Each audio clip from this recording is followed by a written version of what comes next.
At 4 years old, I was already questioning my destiny. I was outside on my grandmother's porch.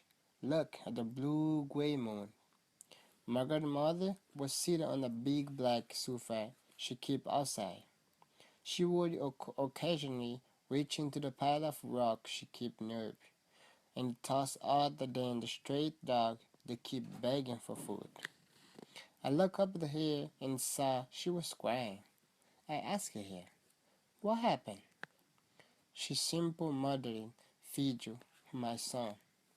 Even though I was only 4 years old, I understood that something dreadful was about to happen, and that she didn't want to talk about it. The next day, my parents sat with me. My mom said in a sad voice, "Silas, it's on me kubo. Silas, now it's only me and you." I wonder what she meant by that.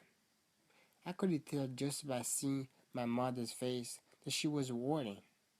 My father looked at me and said, "Um tamabo, minha filho. I love you, son." I touched his face, and the tears coming from his eyes. He began to walk away, but I ran to him and I said, "I love you too, Dad." I was feeling like I lost a piece of my heart.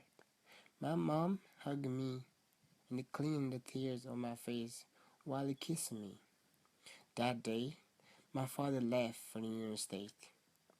Once my father was in the United States, life became hard.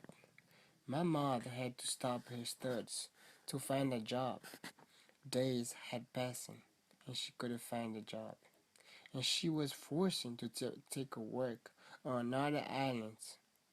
My mom said, "My love, I'm sorry, but I have to leave you here, but you will be always in my heart."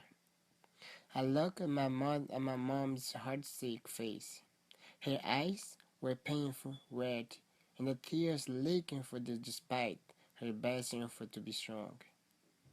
When I woke up the next morning, I had no mother and no father. I had to start working as a farmhand on my grandmother's land. My mom put me first in her life. She gave up on her future and on her dreams to take care of me. I miss my mom. I always did when I was a kid. By age 6, my mom had saved enough money to send me to school. But I had no time to study, and my grades were never higher than B's. My classmates always laughed at me, and I had no friends.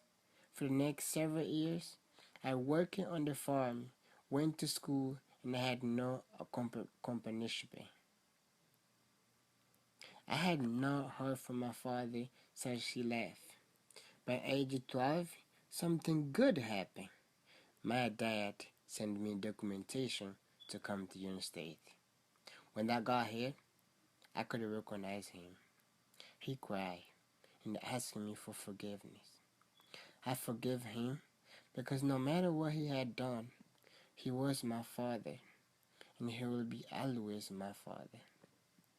I survived, even though those memories of years of sadness are still on my mind. But now I have control of my own destiny. By never give up and be optimistic. I am a straight A student, an honor society member. I work at McDonald's 6 p.m. to 1:30 a.m. 5 days a week, and I send my mom money every month. My goal is to graduate from college and prove to my mom that all those sacrifices she made for me were worth it, and make her proud and elated. I want to go back to CV to help those kids that are feeling alone so they can have a better life than I had.